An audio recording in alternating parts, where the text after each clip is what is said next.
Welcome to episode 57, Proactive Measures for Lyme Disease Support and Prevention. Last May, my family and I were traveling in Bentonville, Arkansas. Have you been? It is an incredible town built for mountain bike enthusiasts, and I was completely blown away. It is among our top 5 favorite towns that we visited in our many years on the road. But it comes with a precaution that we didn't know about. On our very first day there, my children and I ran straight and deep into the woods, following the path and marveling at all the moss, mushrooms, and lush life. When a thunderstorm moved in and rattled the world around us, we ran home just in time before the rain began to pound down on our aluminum roof.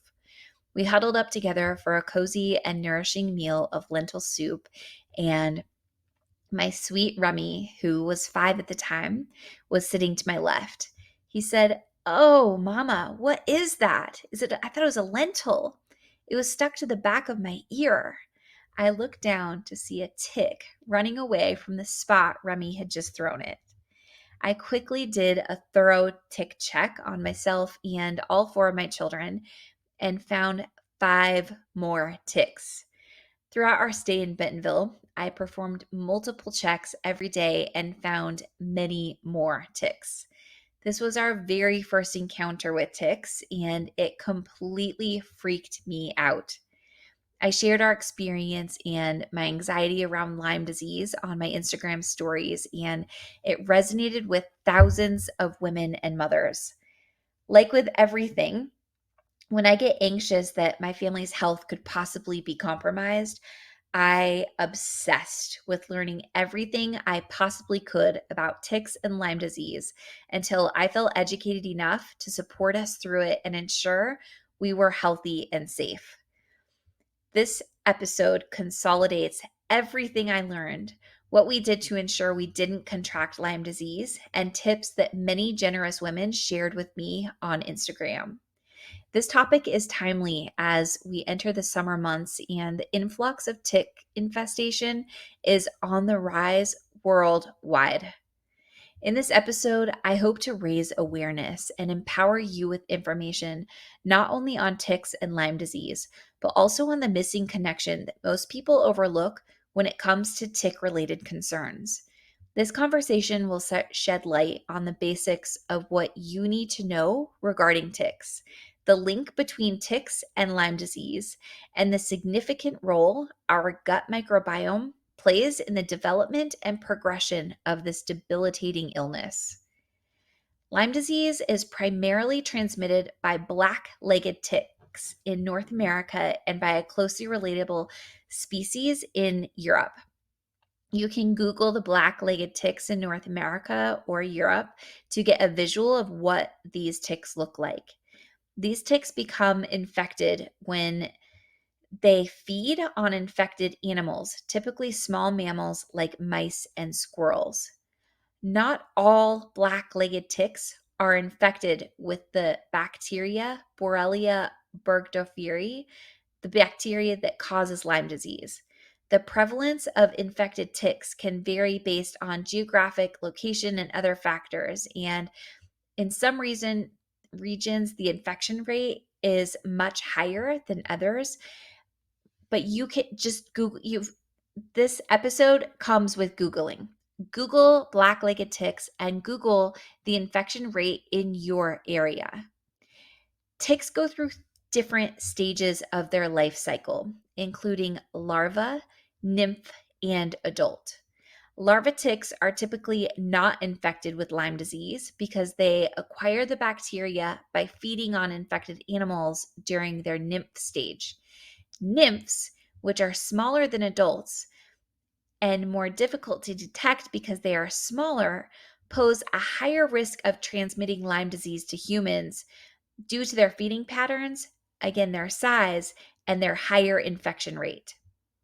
The nymphs are so small, I'm talking like needle pinhead size, that they can very easily go unnoticed, making it more challenging to identify and remove them before they have a chance to transmit the infection. Their size also allows them to attach to the body in areas that are harder to spot. Areas that adult ticks also attach to, but because they are small, so small, they go unnoticed. Areas like behind your knees, in the underarm and groin area, and in the hairline. Nymphs have a higher risk of transmitting Lyme disease compared to adult ticks. This is because they are more likely to go unnoticed and remain attached to the body for a longer duration, increasing the chance of transmission. The longer the tick stays attached, the greater the risk of contracting the infection. Given their small size and ability to transmit Lyme disease, it is so important to take extra precautions when spending time in tick infested areas, which sadly seems to be everywhere this year. Following preventative measures like wearing protective clothing, exploring in open areas away from tall grasses and bushes, and performing thorough tick checks is so important to minimizing the risk of nymph bites and subsequent Lyme disease transmission. Lyme disease affects thousands of people worldwide every single year. And while conventional treatments rely heavily on antibiotics, I believe our system is failing us by not addressing the significance our gut health has in regards to preventing Lyme disease and supporting recovery for those already affected. Maintaining a healthy gut microbiome may seem unrelated to Lyme disease prevention, but it plays a crucial role in strengthening our immune system against harmful pathogens like the bacteria that causes Lyme disease. Research shows that the gut microbiome's equilibrium significantly impacts the development and the progression of Lyme disease. A balanced gut microbiome acts as a defense mechanism against harmful pathogens, while disruptions in its delicate balance weakens your immune system, making you much more susceptible to illnesses like Lyme disease. To proactively support your body and prevent the onset of Lyme disease, nurturing your gut bacteria balance is so important. In addition to listening to past episodes on this podcast, particularly episodes 29, 50, and 51, let's go over a few things you can do to nurture your gut starting right now. Number one, commit to a diet rich in whole foods, including fruits, vegetables, and fiber, which all provide essential nutrients and support the growth of beneficial gut bacteria. Probiotic rich foods like coconut based yogurts, sauerkraut, and kombucha can all also enhance your family's gut health. Number two, learn all you can about GMOs and commit to making your family's food choices based on your values over convenience. This is where episode 51 is going to be really supportive to you. Number three, incorporate a spore forming probiotic supplement. This is incredibly powerful in maintaining a diverse and robust gut microbiome. Number four, while antibiotics are the most common treatment for Lyme disease, they are very disruptive to the delicate balance of the gut microbiome. If you do decide to go the antibiotic treatment route, make sure you are very intentionally supporting your gut bacteria at the same time. Number five, prioritize your stress management. Chronic stress negatively impacts your gut microbiome. So, prioritizing exercises like meditation and time in nature can help reduce stress levels, which in turn supports your gut bacteria and your overall health. Number six, consider rebalancing your gut regularly. Number seven, minimize processed foods and refined sugars. Refined sugars feed the bad bacteria in your gut, and they are very harmful to the good bacteria.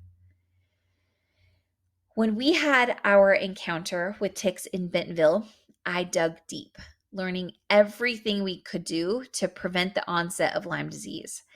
I'm not certain if the ticks that bit us were infected or not, but I needed peace of mind and went ahead and proactively supported our bodies. I learned from a follower on Instagram that you can actually send ticks in for testing, which I would absolutely do in the future. I just didn't know about it then, but it seems that every country, region, and state has their own testing protocol. So I recommend also Googling this and learning where to send ticks. So when you encounter one, you know exactly what to do.